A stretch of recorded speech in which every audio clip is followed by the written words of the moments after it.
यड्डूर येथील वीरभद्रेश्वर देवस्थानाच्या महाकुंभाभिषेक, लक्षदीपोत्सव, कृष्णारती व पूर्वंतर महामेळ्याच्या निमित्ताने शहरातील गांधी भवन येथे दिनांक 20 जानेवारी रोजी सायंकाळी 5 वाजता श्री भद्रकाली वीरभद्रेश्वर कल्याण महोत्सव तसेच श्री जगद्गुरूंची संचार धर्मजागृती यात्रा उद्घाटन समारंभ आयोजित करण्यात आला आहे, अशी माहिती श्रीशैल जगद्गुरू डॉक्टर चन्नसिद्धराम पंडिताराध्य शिवाचार्य यांनी दिली। शहरातील कन्नड साहित्य भवन येथे आयोजित पत्रकार परिषदेत ते बोलत होते। त्या दिवशी होणाऱ्या कार्यक्रमाचे सानिध्य श्रीमद गिरिराज सूर्य सिंहासनाधीश्वर जगद्गुरू डॉक्टर चन्नसिद्धराम पंडिताराध्य शिवाचार्य लाभणार आहेत। तसेच कटकुळ चंदरगी हिरेमठाचे वीरभद्र शिवयोगी शिवाचार्य स्वामीजी, नागनूर रुद्राक्षी मठाचे अल्लमप्रभू स्वामीजी, भुत्रामनहट्टी मुक्ती मठाचे शिवसिद्ध सोमेश्वर शिवाचार्य स्वामीजी, कारंजी मठाचे गुरुसिद्ध स्वामीजी हे नेतृत्व करणार असून हुकेरी हिरेमठाचे चंद्रशेखर शिवाचार्य स्वामीजी यांच्यासह समस्त मठाधीश उपस्थित राहणार आहेत, असे त्यांनी सांगितले। ಶ್ರೀ ಕ್ಷೇತ್ರ ಯಡೂರದಲ್ಲಿ ಕಳೆದ 8-9 ವರ್ಷಗಳಿಂದ ಹಲವಾರು ಜೀರ್ಣೋದ್ಧಾರ ಕಾರ್ಯಗಳು ನಡೀತಾ ಬಂದಿದ್ದು, ಇತ್ತೀಚೆಗೆ ದೇವಸ್ಥಾನವನ್ನೇ ಕೇಂದ್ರವಾಗಿಟ್ಟುಕೊಂಡು ಮುಖಮಂಟಪ, ಸುತ್ತೋಳಿ, ಅನೇಕ ಗೋಪುರಗಳ ನವೀಕರಣವನ್ನು ಮಾಡೋದರ ಜೊತೆಗೆ ದಕ್ಷಿಣ ಮತ್ತು ಉತ್ತರ ರಾಜಗೋಪುರಗಳನ್ನು ನೂತನವಾಗಿ ನಿರ್ಮಾಣ ಮಾಡುವಂಥ ಕಾರ್ಯ ಆಗಿದೆ। ತಮಗೆಲ್ಲ ಗೊತ್ತಿದೆ, ಯಡೂರು ವೀರಭದ್ರೇಶ್ವರ ಕ್ಷೇತ್ರ ಒಂದು ಪವಿತ್ರವಾಗಿರುವಂಥ ಕ್ಷೇತ್ರ, ದಕ್ಷಿಣ ಕಾಶಿ ಎಂದೇ ಪ್ರಸಿದ್ಧಿಯನ್ನು ಪಡೆದುಕೊಂಡಿರುವಂಥ ಕ್ಷೇತ್ರ।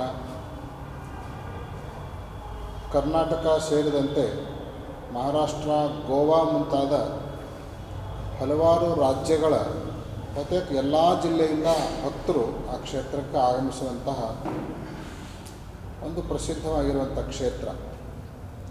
ಕಾರಣಾಂತರಗಳಿಂದ ಜೀರ್ಣೋದ್ಧಾರ ಆಗದೆ ನೆನೆಗುದಿಗೆ ಬಿದ್ದಿತ್ತು। ಈಗ ಸುಮಾರು 15-20 ವರ್ಷಗಳಿಂದ ಸಾಕಷ್ಟು ವಿಕಾಸ ಕಾರ್ಯಗಳು ನಡೆದು ಈಗ ದೇವಸ್ಥಾನವನ್ನೇ ಕೇಂದ್ರವಾಗಿಟ್ಟುಕೊಂಡು ಅಭಿವೃದ್ಧಿ ಕಾರ್ಯಗಳನ್ನು ಸಂಪನ್ನಗೊಳಿಸಲಾಗಿದೆ। ಆ ರಾಜಗೋಪುರಗಳ ಲೋಕಾರ್ಪಣೆಯ ಸಂದರ್ಭದಲ್ಲಿ ವೇದ, ಆಗಮ ಮತ್ತು ವಾಸ್ತುಶಾಸ್ತ್ರ ಈ 3 ಸಿದ್ಧಾಂತಗಳ ಒಂದು ಸಂಕೀರ್ಣವಾದ ಧಾರ್ಮಿಕ ವಿಧಿ ಅದು ಮಹಾಕುಂಭಾಭಿಷೇಕ। ಅದನ್ನು ಯಾವಾಗ ಮಾಡಲಾಗುತ್ತೆ ಅಂದರೆ, ಸಾಮಾನ್ಯವಾಗಿ 12 ವರ್ಷಕ್ಕೂ ಮಾಡುವಂಥ ಪದ್ಧತಿ ಆಗಮ ಶಾಸ್ತ್ರದ ಪ್ರಕಾರ, ಅಥವಾ ವ್ಯಾಪಕವಾಗಿ ದೇವಸ್ಥಾನದಲ್ಲಿ ಏನಾದರೂ ಜೀರ್ಣೋದ್ಧಾರ ಆಯಿತು ಅಂದರೆ ಆವಾಗಲೂ ಮಾಡುವಂಥ ವಿಧಿ ಇದೆ। ಜೊತೆಗೆ ಏನಾದರೂ ಅಹಿತಕರವಾದ ಘಟನೆಗಳು, ಅನಾಹುತಗಳು ದೇವಸ್ಥಾನದಲ್ಲಿ ಸಂಭವಿಸೋದು ಅಂದರೆ ಆ ಸಂದರ್ಭದಲ್ಲಿಯೂ ಕೂಡ ಮಹಾಕುಂಭಾಭಿಷೇಕವನ್ನು ಮಾಡುವಂಥ ಪದ್ಧತಿ ಇದೆ। ಈಗ ವ್ಯಾಪಕವಾಗಿ ಜೀರ್ಣೋದ್ಧಾರ ನಡೆದಿರುವಂಥ ಈ ಸಂದರ್ಭದಲ್ಲಿ ಮಹಾಕುಂಭಾಭಿಷೇಕವನ್ನು ನೆರವೇರಿಸುವಂಥ ಯೋಜನೆಯನ್ನು ನಾವು ಹಾಕಿಕೊಂಡಿದ್ದೇವೆ।